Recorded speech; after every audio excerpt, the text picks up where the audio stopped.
পশ্চিমবঙ্গের রাজনীতিতে তৈরি হচ্ছে নতুন একটি রাজনৈতিক দল, যে রাজনৈতিক দলে থাকছেন বিজেপির প্রাক্তন 2 রাজ্য সভাপতি, যে রাজনৈতিক দলে থাকছেন বিজেপির ইনঅ্যাক্টিভ নেতারা, যে রাজনৈতিক দলের সঙ্গে থাকবেন তৃণমূল কংগ্রেসের ইনঅ্যাক্টিভ নেতারা, যারা তৃণমূল কংগ্রেসে মর্যাদা পাচ্ছেন না বা দলের কোনো বড় সড়ো পদে জায়গা পাচ্ছেন না, তারা থাকছেন, এবং বিজেপি থেকে যারা জায়গা পাচ্ছেন না তারা থাকছেন এই দলে।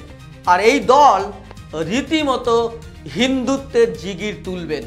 কারা তারা, কি তাদের উদ্দেশ্য, তাদের কারা ফান্ডিং করছে, সেই সব বিষয় নিয়ে আলোচনা করব। কি নাম হবে সেই দলের, কারা কারা যুক্ত থাকবে সেই দলে, সেই সব বিষয় নিয়ে আলোচনা করব। আলোচনা শুরু করার আগে বলবো, যারা আমাদের চ্যানেলে নতুন, আমাদের ইউটিউব চ্যানেলটি সাবস্ক্রাইব করুন, আর যদি আপনি ভিডিওটি ফেসবুকে দেখে থাকেন তাহলে ফেসবুক পেজটি ফলো করুন। তো চলুন শুরু করা যাক। পশ্চিমবঙ্গের রাজনীতিতে আবার একটি নতুন রাজনৈতিক দল, জানা যাচ্ছে যে রাজনৈতিক দলটির নাম হবে হিন্দু সেনা, পশ্চিমবঙ্গ হিন্দু সেনা। অলরেডি রেজিস্ট্রেশন করার জন্য সমস্ত কিছু প্রস্তুত, সব কিছু কমপ্লিট করা হয়েছে এবং খুব শীঘ্রই সেই দলের রেজিস্ট্রেশন হচ্ছে। এবং পশ্চিমবঙ্গের মাটিতে তারা হিন্দুত্বর দাবি নিয়েই, হিন্দুত্ববাদীদের দাবি নিয়েই কিন্তু তারা এই দলটাকে জোরালো আওয়াজ তুলবে। কিন্তু বিজেপি যখন কঠোর হিন্দুত্ববাদীর কথা বলছে, তখন এই দলের কেন প্রয়োজন? বিজেপি নেতারাই কেন বা এই দলে থাকবেন? বিজেপির প্রাক্তন 2 রাজ্য সভাপতি, আমরা খবর পেয়েছি যে বিজেপির 2 প্রাক্তন রাজ্য সভাপতি এই পুরো সিস্টেমটাকে পরিচালনা করবেন। কারা তারা? তারা বিজেপির সঙ্গে দীর্ঘদিন ধরে ছিলেন। তারা কঠোর হিন্দুত্বের কথা বলেছেন, মুসলিম বিদ্বেষী কথা বলেছেন। এবার তারা দলে ব্যর্থ, দলে তাদের বিশেষ কোনো গুরুত্ব নেই, দলে তারা জায়গা পাচ্ছে না, তারা গুরুত্ব পাচ্ছে না, প্রাক্তন সভাপতি হয়েও তাদের মূল্যায়ন করা হচ্ছে না। আর সেজন্যই তারা এখন নতুন হিন্দুত্ববাদী দলের পরিচালনা করবেন। কিন্তু তারা পরিচালনা করলেও সব কিছু পিছন থেকে কলকাঠি নাড়ছে সূত্র মারফত আমরা যে খবর পেয়েছি, যে সেটা কিন্তু রাজ্যের শাসক দল। কারণ রাজ্য শাসক দলের মূল ভোট ব্যাংক হচ্ছে মুসলিমরা। মুসলিমরা যদি রাজ্যের শাসক দল তৃণমূল কংগ্রেসের কাছ থেকে ভোট সরিয়ে নেয়, তাহলে কিন্তু শাসক দল আর ক্ষমতায় থাকতে পারবে না। তাই জন্য এ রাজ্যের বিজেপি বিরোধী দলনেতা শুভেন্দু অধিকারী রাত দিন হিন্দুত্বের কথা বলছেন, কিন্তু বিরোধী দলনেতার বিরুদ্ধে না কোনো এফআইআর হচ্ছে, না তার বিরুদ্ধে কোনো অ্যাকশন নেওয়া হচ্ছে।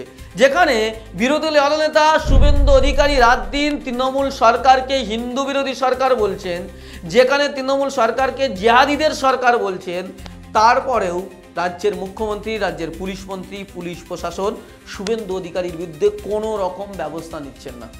কারণ রাজ্যের শাসক দল চায়, রাজনৈতিক বিশ্লেষকরা বলছেন, রাজ্যের শাসক দল চায় যে শুভেন্দু অধিকারী যত হিন্দুত্ববাদীর কথা বলবেন, মুসলিমরা তত বেশি এককাট্টা হবে।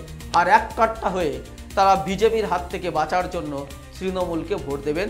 যেমন 2021-এ দিয়েছিল, 2024-এ দিয়েছে, 2019-এ দিয়েছিল, ঠিক তেমনই 2026-এও তারা তৃণমূল কংগ্রেসকে ভোট দেবেন। এইটা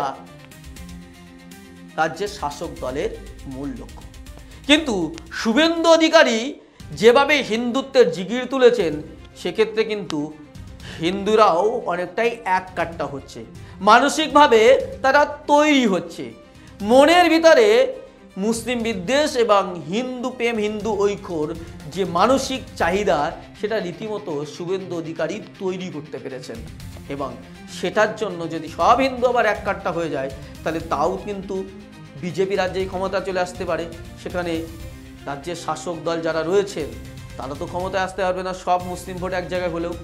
ফলে তাদের মনেও ভয় ঢুকেছে, এবং এটাও ভয় ঢুকেছে সূত্র মারফত আমরা যেটা খবর পাচ্ছি, যে রাজনৈতিক বিশ্লেষকরা বলছেন, এত হিন্দুত্বের পরেও শুভেন্দু অধিকারীকে যখন মুখ্যমন্ত্রী মমতা বন্দ্যোপাধ্যায় তার বিরুদ্ধে কোনো অ্যাকশন নিচ্ছেন না, পুলিশ মন্ত্রী কোনো অ্যাকশন নিচ্ছেন না, পুলিশ যখন অ্যাকশন নিচ্ছেন না, বা এই তৃণমূলের আমলে মুসলিমরা বারবার বঞ্চিত হচ্ছে, মব লিঞ্চিং হয়ে মুসলমানদেরকে মারা হচ্ছে, মুর্শিদাবাদের মতো জায়গায় দাঙ্গা হচ্ছে, সন্দেশখালীর মতো জায়গায় দাঙ্গা হচ্ছে, তারপরে রবীন্দ্রনগরের মতো সন্তোষপুর এলাকায় সেখানেও কিন্তু দাঙ্গা হচ্ছে, মহেশতলার মতো জায়গায়। ফলে সংখ্যালঘু মুসলিমরাও তারাও কিন্তু তৃণমূলকে যতটা ভরসা করছিলেন সেই ভরসা করতে পারছে না, কারণ তাদের সামনে এখন বিকল্প দল হিসাবে আইএসএফ, কংগ্রেস বা বামপন্থীদেরকে তারা ভাবছে। ফলে সেই জায়গায় দাঁড়িয়ে একদিকে তৃণমূলের মুসলিম ভোট ব্যাংক কমছে, আর একদিকে বিজেপির হিন্দু ভোট বাড়ছে। ফলে রাজ্যের শাসক দলের সমস্যা। তাই জন্য রাজ্যের শাসক দল একটা নতুন কৌশল খুঁজেছে। সেই কৌশলের নাম হচ্ছে এই পশ্চিমবঙ্গ হিন্দু সেনা। এই পশ্চিমবঙ্গে হিন্দু সেনা যে রাজনৈতিক দলটা তৈরি হচ্ছে, আমরা সূত্রে মারফত খবর পেয়েছি, আগেই বলেছি যে রাজ্যের শাসক দল তাদেরকে মদত দেবে, আর্থিক সহযোগিতা করবে, এমনটাই সূত্র মারফত খবর। কারণ রাজ্যের শাসক দল এক ঢিলে দুই পাখি মারতে চাইছে। কারণ শুভেন্দু অধিকারীরা, বিজেপিরা যে হিন্দুত্ব তৈরি করছেন, তার থেকে আরো কড়া হিন্দুত্ব এই হিন্দু সেনা দল তারা করবে। পশ্চিমবঙ্গ হিন্দু সেনা দল তারা আরো বেশি হিন্দুত্বের কথা বলবে। শুভেন্দু অধিকারীর বিরুদ্ধে গিয়ে বলবে ও তো তৃণমূল থেকে আসা, ও বিজেপি কি বুঝবে, ও হিন্দুত্বের কি বুঝবে, বলে নতুন হিন্দুত্বের তারা টার্গেট নিয়ে কথা বলবে। ফলে হিন্দু ভাইদের মধ্যে দ্বিধা বিভক্ত হবে যে আমরা বিজেপির দিকে যাব না হিন্দু সেনা দলের দিকে যাব। কারণ বিজেপির থেকে তো আরো বেশি হিন্দুত্বের কথা বলছে এরা। তাহলে কি হবে? এবং মানুষকে বোঝাতে সুবিধা হবে, শুভেন্দু অধিকারী তৃণমূল থেকে বিজেপিতে এসছে, ফলে সে তো বিজেপির লোক নয়, সে তো তৃণমূল ছেড়ে ক্ষমতার জন্য বিজেপিতে এসছে, ফলে সে বেশি হিন্দুত্ব নয়, আমরা বেশি হিন্দুত্ব। কারণ সেখানে বিজেপির অনেক নেতারাই থাকবে যারা দলে আজকে ব্যর্থ। তারা বলবে বিজেপি দলটা তৃণমূল হাইজ্যাক করে নিয়েছে। ফলে প্রকৃত যে হিন্দুত্ব, সেই হিন্দুত্ব বিজেপির মধ্যে পশ্চিমবঙ্গে নেই। ফলে আমাদের এই হিন্দু সেনা দলে আসুন। ফলে হিন্দু ভাইদের একটা কনফিউজ তৈরি হবে। এবং এই হিন্দুত্ব দলগুলো, যে হিন্দু সেনা যে দল তৈরি হচ্ছে, তারা হিন্দুত্বের কথা এত বেশি বলবে এবং মুসলিমদের বিরুদ্ধে আরও তীব্র আক্রমণ, সংখ্যালঘুদের বিরুদ্ধে আরও আক্রমণাত্মক হবে। তখন সংখ্যালঘুরাও ভয় পাবে। একদিকে বিজেপির যে হিন্দুত্বের জিগির তোলে হিন্দু ভোটকে এক জায়গায় করছে, সেই হিন্দু ভোট ভাগ করে হিন্দু সেনা দল এবং বিজেপির মধ্যে ভাগ হবে।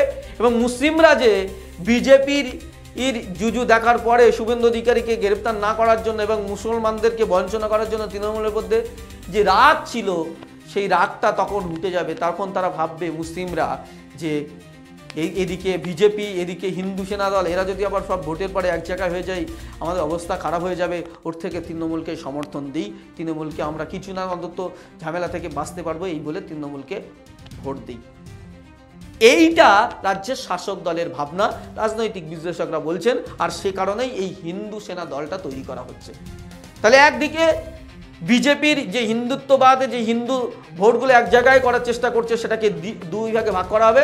একটা হিন্দু দল, হিন্দু সেনা দল, আর একদিকে বিজেপি, তারা ভোট ভাগাভাগি হয়ে যাবে। এবং মুসলিমরা এক কাট্টা হয়ে তৃণমূলকে ভোট দেবে। ফলে বাম, কংগ্রেস, আইএসএফ এরা ভোটের ময়দানে তেমন দাগ কাটতে পারবে না। এই পলিসি নিয়ে পশ্চিমবঙ্গের রাজনীতিতে নতুন হিন্দু সেনা দল নামে পশ্চিমবঙ্গে হিন্দু সেনা দল নামে নতুন রাজনৈতিক দলের আত্মপ্রকাশ হতে চলেছে।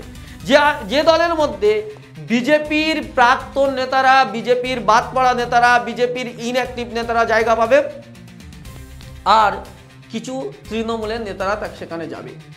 এই মিলে বিজেপি ভোটকে ভাগাভাগি এবং মুসলিম ভোটকে এক জায়গায় করে 2026-এ আবারও ক্ষমতার মস্ততে থাকতে চাইছে রাজ্যের শাসক দল তৃণমূল কংগ্রেস।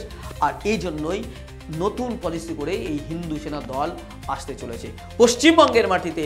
এবং সেই দল বেশি হিন্দুত্ববাদী প্রচার করবেন, সেই দল মুসলিমদের আরও বেশি ভয় দেখাবেন, সংখ্যালঘুদের আরও বেশি ভয় দেখাবেন, আরও আক্রমণাত্মক হয়ে উঠবেন। এবং সেটার ব্যাপারেও রাজ্যের শাসক, রাজ্যের প্রশাসন তারা নির্বিকার নীরব দর্শকের ভূমিকা পালন করবে এবং মুসলিমদের মধ্যে একটা ত্রাস, ভয়, আতঙ্কের ছায়া তৈরি হবে। আজকের আপাতত এখানে শেষ করছি, দেখা হচ্ছে পরবর্তী এপিসোডে। ততক্ষণ ভালো থাকবেন, সুস্থ থাকবেন, ধন্যবাদ।